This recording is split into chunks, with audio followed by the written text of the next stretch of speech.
नमस्कार बच्चों। आज हम कक्षा 6 का 12वां अध्याय आलस्यम ही मनुष्याणाम शरीरस्थो महान रिपुः, आलस्य ही मनुष्य के शरीर में स्थित सबसे बड़ा शत्रु है। इस अध्याय का हम अध्ययन करेंगे।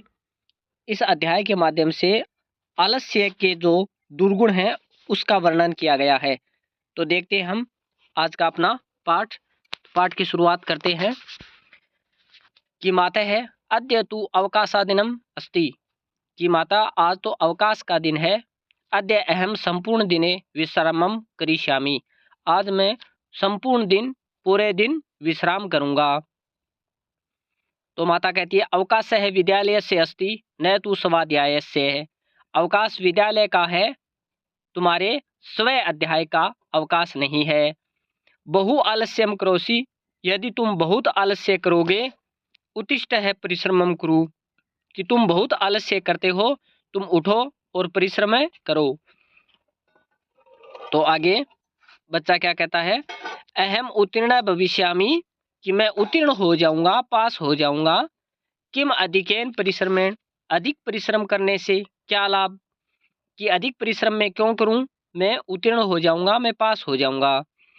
ततः कथम माता, तो क्यों माता, यदि ज्ञातुम इच्छसि तर्हि एताम कथाम पठ, कि माता अधिक परिश्रम करने से क्या लाभ है। तो माता कहती है यदि ज्ञातुम इच्छसि, यदि तुम जानना चाहते हो, तर्हि एताम कथाम पठ, तो इस कथा को पढ़िए। यह परिश्रमम करोति, जो परिश्रम करता है, सह जीवने सफलताम प्राप्नोति, वह जीवन में सफलता प्राप्त करता है। यह परिश्रमम करोति, जो परिश्रम करता है, सह जीवने, वह जीवन में सफलताम प्राप्नोति, सफलता प्राप्त करता है। परिश्रम है एवं मनुष्यस्य मित्रम अस्ति, परिश्रम ही मनुष्य का मित्र है। आलस्यम तु शत्रु इव अस्ति, आलस्य तो शत्रु के समान है, कि परिश्रम ही मनुष्य का मित्र है, आलस्य तो शत्रु के समान है। तो इस कथा के माध्यम से क्या बताया गया है वो हम पढ़ते हैं। एक सिमन विशाले ग्रामे कश्चन भिक्षुकः आसीत्, एक सिमन यानी एक विशाले ग्रामे, बड़े गांव के अंदर, कश्चन यानी कोई, भिक्षुक आसीत्, भिक्षुक था, भिखारी था। यद्यपि सह उन्नत दृढ़काय च युवकः आसीत्, यद्यपि वह बड़े और विशाल चौड़े काया वाला या शरीर वाला युवक था। तथापि सह भिक्षाटनम करोति स्म, फिर भी वह भिक्षा मांगता था। मार्गे यह कोपि मिलती, रास्ते में उसको कोई भी मिलता। तम सह कथयति, उससे वह कहता, कृपयाम भिक्षाम यच्छतु, कि कृपया मुझे भिक्षा दीजिए, भीख दीजिए। दरिद्राय दानम करोतु, गरीब को दान कीजिए। दरिद्र का मतलब होता है गरीब, तो गरीब को दान कीजिए। पुण्यम प्राप्नोतु, पुण्य प्राप्त होगा, धर्म प्राप्त होगा। इति ऐसा। केचन जनाः तस्मै धनम यच्छति, कुछ लोग उसको धन देते थे, पैसा देते थे, दान देते थे। केचन च तर्जयन्ति, कुछ लोग उसको दुत्कार देते थे। तर्जयन्ति का मतलब दुत्कारना, दूर भगाना। कुछ लोग उसको दुत्कार देते थे।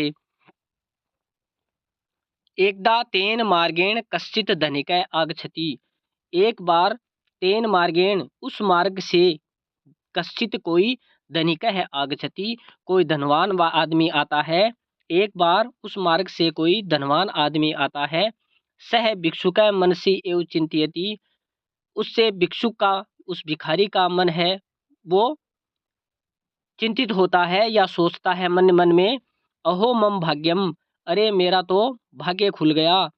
अद्य अहम, आज मैं, अद्य यानी आज, अहम यानी मैं, प्रभुतम धनम, बहुत सारा धन, प्राप्नोमि इति, प्राप्त करूंगा, ऐसा वो मन में सोचता है कि अहो अरे आज तो मेरा भाग्य खुल गया। अहम प्रभुतम धनम प्राप्नोमि, मैं बहुत सारा धन प्राप्त करूंगा।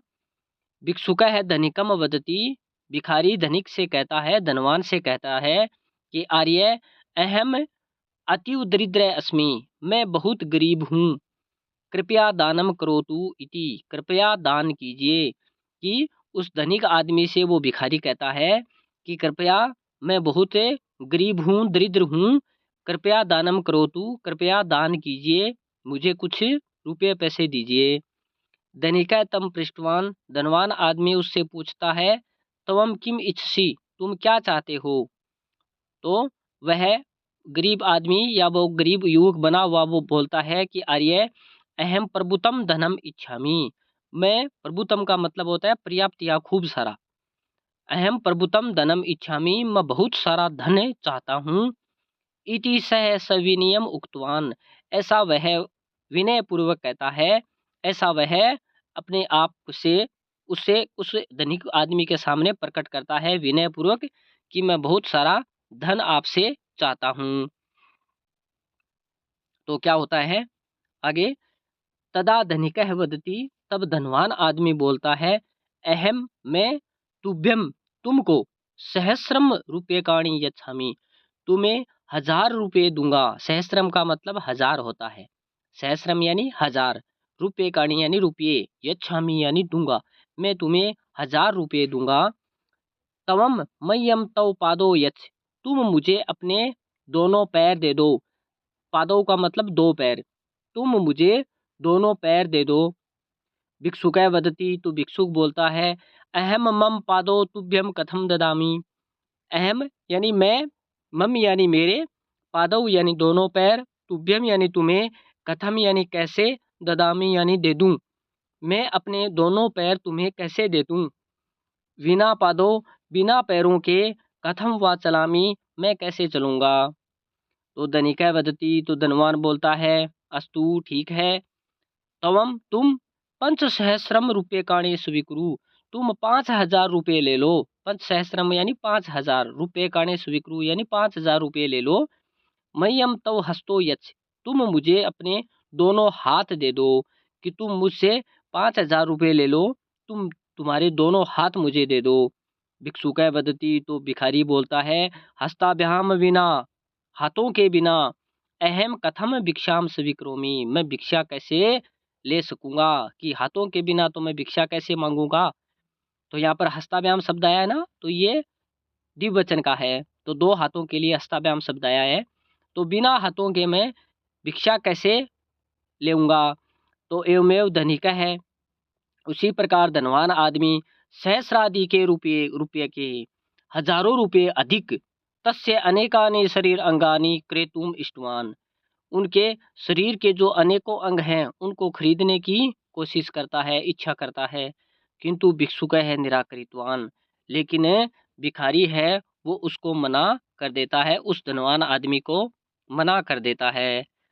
तो उसके बाद में क्या होता है, तदा धनिका है उक्तवान, तब धनवान आदमी कहता है, पश्य मित्र, कि देखो मित्र, पश्य यानी देखो, मित्र यानी मित्र, तव समीपे एव, तुम्हारे पास ही सहस्राधिक मूल्यकानि वस्तुनि सन्ति, तुम्हारे पास सहस्राधिक यानी हजारों रुपये से भी अधिक मूल्यकानि वस्तुनि सन्ति, मूल्यवान वस्तुएं हैं तुम्हारे पास, हजारों रुपये से भी अधिक मूल्यवान वस्तुएं हैं तुम्हारे पास।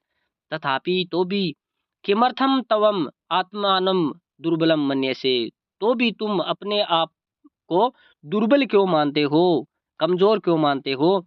सौभाग्येन एव, तुम तो सौभाग्यशाली हो, वयम मानव जन्मय प्राप्तवन, जन्मनय प्राप्तवन, कि प्राप्तवंत है, कि हमें हमें मानव जन्म में जन्म लेने का सौभाग्य प्राप्त हुआ है।